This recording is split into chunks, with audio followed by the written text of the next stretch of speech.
É um prazer estarmos mais uma vez estudando a palavra do nosso Deus. Vamos falar sobre a descida do Espírito Santo.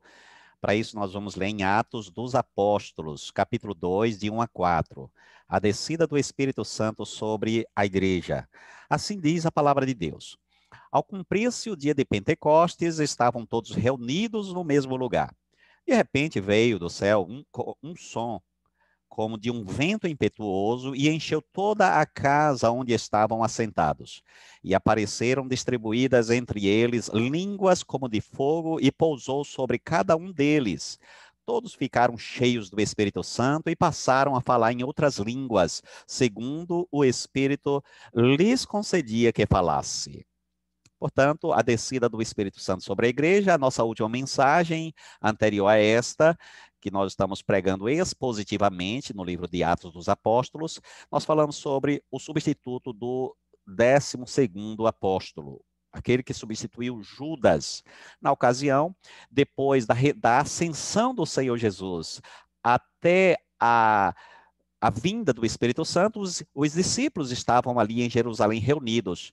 E, em certa ocasião, num cenáculo, eles resolveram, dirigido pelo próprio Deus, levar a Assembleia a escolher o substituto de Judas, que foi o guia dos que prenderam Jesus. Naquela ocasião, Pedro se levanta e fala aos irmãos, diz assim: naqueles dias levantou-se Pedro no meio dos irmãos e disse, o texto ainda informa que compunha-se a assembleia de umas 120 pessoas. E aí Pedro fala, dá uma palavra para aquele grupo, disse assim: é necessário, pois, que dos homens que nos acompanharam todo o tempo que o Senhor Jesus andou entre nós. Então, a pessoa que fosse escolhida deveria ter sido alguém que acompanhou o Senhor Jesus Cristo desde o batismo de João, isto é, o dia que Jesus foi batizado por João até a sua ascensão, uma pessoa que tivesse testemunhado ou acompanhado todo este trajeto seria escolhida. Não poderia ser diferente. Então, aqui nós temos o critério. O critério é que ter visto, testemunhado do ministério terreno do Senhor Jesus Cristo. Então, houve uma proposta. A proposta foi um José e depois um outro Matias. Depois fizeram uma oração e em seguida lançaram sorte. Aí escolheram Matias. Portanto, o 12º apóstolo foi escolhido, foi substituído, ou substituiu, melhor dizendo, Judas, porque o colégio apostólico precisava estar completo. Dias depois, naquele mesmo lugar, eles recebem a visita ou a descida permanente, diga-se de passagem, do Espírito Santo. O Espírito Santo precisava vir. Era uma promessa do Pai e uma promessa do Filho. O Espírito Santo precisava vir para que a igreja tomasse força, coragem. Os apóstolos estavam acuados, amedrontados, por causa do que aconteceu recentemente. Mataram o seu Senhor. Mas também eles sabiam que Jesus tinha ressuscitado, venceu a morte. Os discípulos estavam ali em Jerusalém, bem verdade, escondidos, orando, mas estavam com medo, estavam tristes, estavam desanimados, estavam até tentando desistir. É isso que acontece, quando acontece uma coisa muito forte, aí as pessoas começam a desistir, são tentadas a desistir, a virar as costas, a voltar para o mundo, a voltar para as coisas desta vida, mas Deus que nos escolheu, o Deus gracioso, bondoso, generoso, que nos escolheu, que nos salvou, que nos libertou, que nos transformou, que nos deu a vida eterna, providencia meios através do qual nós perseveramos. O Espírito Santo precisava vir para que aqueles homens continuassem, para que aqueles homens continuassem servindo, trabalhando, lutando e enfrentando as feras, enfrentando os inimigos, os adversários, todos aqueles que quiseram parar a igreja. E aí o Espírito Santo vem sobre eles. Quando o Espírito Santo desce sobre eles, houve, diz o texto, houve algumas manifestações exteriores, houve um som muito forte, depois eles viram uma língua de fogo sobre cada pessoa, e em seguida eles começaram a falar em línguas estranhas, ou línguas estrangeiras, um milagre, e as pessoas da cidade afluíram para aquela localidade e começaram a ouvir as maravilhas de Deus na sua própria língua. E eles começaram a glorificar a Deus. E diz a Bíblia que o resultado foi que aqueles homens ficaram atônitos, pasmados diante das grandezas de Deus, do poder de Deus, da manifestação poderosa de Deus sobre aqueles discípulos que outrora estavam acuados, tristes, amedrontados, mas agora estavam intrépidos, cheios da graça, cheios do poder, com coragem, com determinação para continuarem firmes na caminhada, porque nada pode parar a igreja, nada pode parar a cada um de nós. Porque Deus está conosco, o Espírito do Senhor está conosco, o Espírito do Senhor desceu sobre a igreja de uma vez por todas. Ele não volta a descer outras vezes. Nós não precisamos pedir a Deus que mande o Espírito Santo, porque o Espírito Santo já está conosco. E nós temos o poder do Espírito Santo, a unção do Espírito Santo, a graça, a força para continuarmos na caminhada, trabalhando, lutando, evangelizando, estudando a Bíblia, perseverando nos caminhos do Senhor, orando, vivendo uma vida santa, consagrada, nos afastando do mundo, do pecado, resistindo ao diabo, prevalecendo contra todos aqueles que se opõem à igreja do Senhor. E aí nós vamos vencendo, crescendo na vida, na fé cristã, amadurecendo, e sendo aperfeiçoado até a perfeita varonilidade, como diz a Bíblia, até chegarmos à estatura de Cristo. Este é o alvo de cada crente. Nós temos que olhar para Jesus, o autor e consumador da nossa fé. E quem desanima, quem desiste porque quer, porque insiste, porque é apóstata, porque realmente está determinado a se afastar dos caminhos do Senhor. Pois nós temos o maior poder na nossa vida, o Espírito Santo. Nós temos o próprio Deus na vida de cada um de nós, a unção do Espírito Santo na vida de cada um de nós. Por que desistir? Por que temer? Por que recuar? É inadmissível que tenha muitos que, por causa das perseguições, das provações, da pandemia ou de qualquer outra desculpa, desista. Tem muita gente que desiste. É inadmissível, porque Deus nos dá meios, nos dá forças, nos dá condições para continuarmos, para perseverarmos, para trabalharmos na obra dele, para pregarmos o evangelho, para servirmos a ele em espírito e em verdade, para fazermos o que é preciso ser feito. Que Deus nos liberte do comodismo, da fraqueza, do medo, da apatia, e que nos ajude para que nós possamos prevalecer como aqueles discípulos. Quando receberam o Espírito Santo, eles foram, e diz a Bíblia que naquele dia o apóstolo Pedro começou a pregar, anunciar com poder, e diz a Bíblia que muita gente se converteu.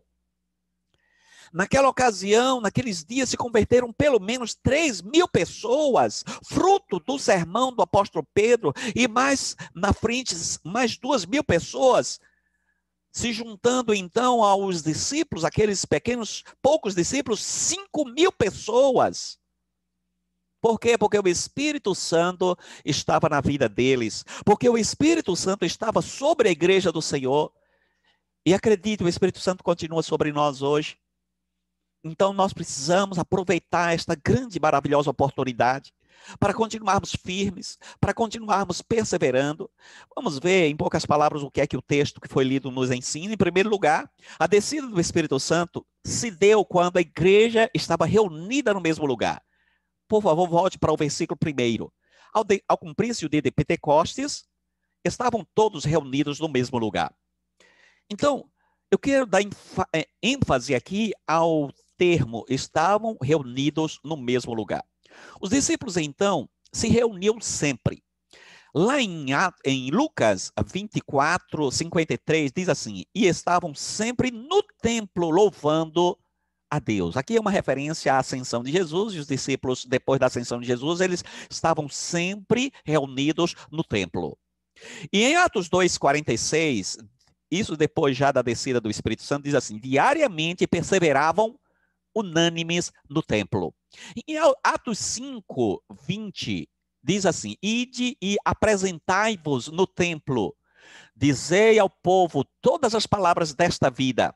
Tendo ouvido isto, logo ao romper do dia, entraram no templo e ensinavam. Os discípulos estavam presos, foram libertos, Deus mandou um anjo, eles foram libertos e voltaram para o templo. Voltaram à reunião, voltaram à oração, voltaram à adoração, voltaram à pregação e ao ensino da palavra. É assim que o crente deve permanecer. O crente não pode se acovardar, se acomodar. O crente não pode se conformar ao mundo, não pode ficar somente olhando as coisas do mundo, abraçando as coisas do mundo, as coisas desta vida. O crente precisa se alimentar com as coisas de Deus, com as coisas espirituais. O crente precisa realmente ser fortalecido com o poder do Espírito Santo, e eles faziam isso se reunindo, buscando a palavra, ouvindo a palavra, lendo a palavra, estudando a palavra. Os discípulos estavam reunidos, por exemplo, também nas casas, Atos 5, 42, e todos os dias no templo e de casa em casa não cessavam de ensinar e de pregar Jesus o Cristo, no templo e de casa em casa. Hoje nós não temos muita liberdade para estarmos nas casas, pregando, comendo pão, ensinando a palavra, aprendendo. No templo nós podemos ir, lá todos nós sabemos que nós seguimos as regras de distanciamento, máscara, álcool, tudo certinho. Aliás, o último lugar para se pegar Covid seria o templo. Porque o templo lá é rigorosamente, lá todos nós andamos rigorosamente na lei. Nós não nos abraçamos lá, nós não ficamos próximos uns dos outros, ficamos afastados, todo mundo sabe disso. Portanto, lá seria o último lugar.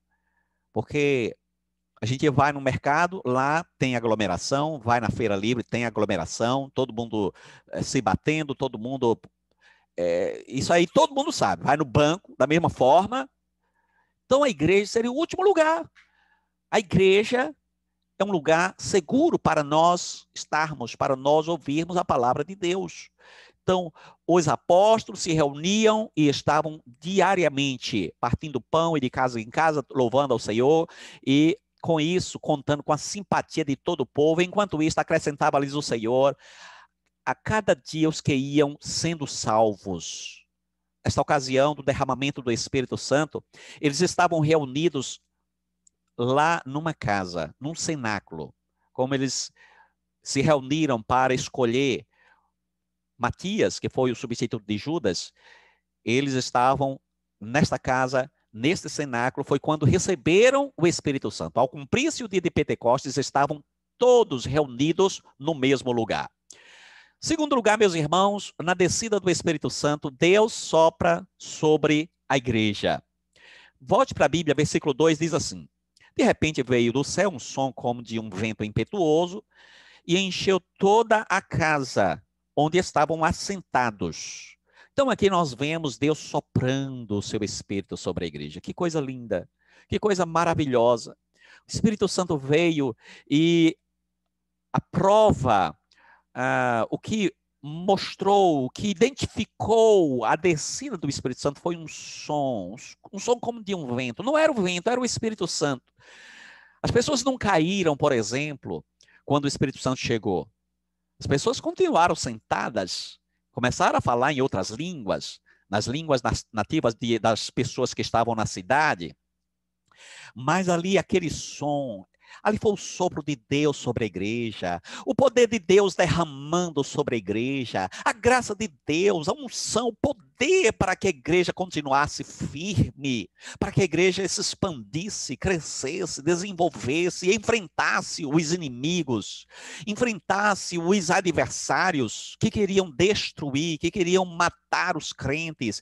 E eles precisavam deste poder, precisava do próprio Deus, da presença de Deus, do Espírito Santo para dar continuidade àquela obra. Ouviu-se um som da descida do Espírito Santo, como diz o texto, de repente veio do céu um som como de um vento impetuoso. O Espírito Santo encheu a todos os que estavam ali naquela casa. E diz o texto, e encheu toda a casa onde estavam assentados. Presta atenção. Se você é crente, você tem o Espírito Santo. A não ser que você não seja crente. Se você não for crente, você não tem o Espírito Santo. Mas se você for crente em Jesus Cristo, se você ama Cristo, se você já se arrependeu dos seus pecados, se você já confessou Jesus como Senhor e Salvador da sua vida, você tem o Espírito Santo. Você tem a graça de Deus na sua vida, tem o poder de Deus na sua vida e está preparado para enfrentar os adversários, os inimigos e para lutar e para guerrear as guerras do Senhor, para pregar o Evangelho, para andar uma vida santa, uma vida separada, ungida, uma vida que dignifica ao Rei da Glória, ao nosso Salvador. A presença do Espírito Santo dá poder à igreja. É isso mesmo. Em Atos 1:8 diz assim, mas recebereis poder ao descer sobre vós o Espírito Santo e sereis minhas testemunhas, tanto em Jerusalém como em toda a Judéia e Samaria e até os confins da terra. 4:31. Tendo eles orado, tremeu o lugar onde estavam reunidos. Todos ficaram cheios do Espírito Santo e com intrepidez anunciavam a palavra de Deus. A igreja tem poder, meus irmãos. Cada crente tem poder e muitas vezes nós não sabemos disso. Poder para vencer o mal, poder para vencer o pecado, poder para vencer as trevas, poder para vencer a Satanás. Nós temos poder, é um poder sobrenatural para vivermos uma vida acima da mediocridade da vida. As mediocridades da vida. Porque Deus mandou o seu Espírito e o Espírito Santo está sobre a igreja. A presença do Espírito Santo na igreja marca o início da expansão da igreja. Lá em Atos 2:41 diz assim, então os que lhe aceitaram a palavra foram batizados, havendo um acréscimo naquele dia de quase 3.000 pessoas. A igreja, ela começou a crescer a partir dali. No Antigo Testamento, a igreja, por assim dizer, se resumia a um país, a um povo minúsculo que era Israel. A Bíblia diz que Satanás enganava as nações. A Bíblia diz que quando o Senhor Jesus Cristo ressuscitou, Satanás foi amarrado e agora a igreja se expande porque ele não pode mais enganar as nações. Porque ele não pode mais impedir que o evangelho seja levado, seja ouvido pelas pessoas. Antes, o testemunho de Deus estava restrito, como falei, àquela nação de Israel. A Bíblia fala que Satanás foi amarrado, meus irmãos. Lá em Apocalipse 20, no versículo 3, diz assim, então o anjo jogou o diabo no abismo e trancou e selou a porta para que ele não enganasse mais as nações até terminarem os 1000 anos. Depois desses 1000 anos, é preciso que ele seja solto por um pouco de tempo. Aqui é uma linguagem figurada para dizer que o poder de Satanás foi restringido. E que Satanás não pode impedir de um crente pregar o evangelho.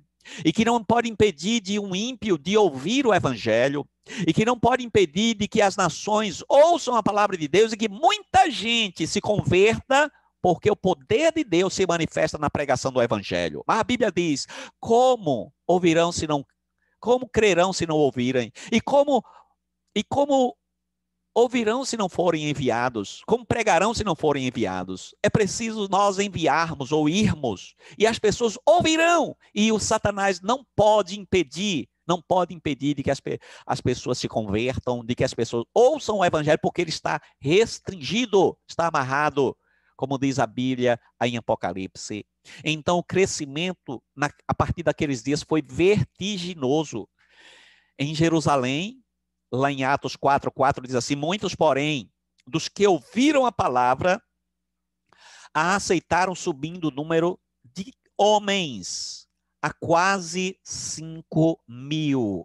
Imagine aí, 11, depois 12, depois 120 e agora 3.000 e depois 5.000. Só naquele início ali. Depois o evangelho vai para Samaria, como o próprio Jesus tinha prometido que iria para lá.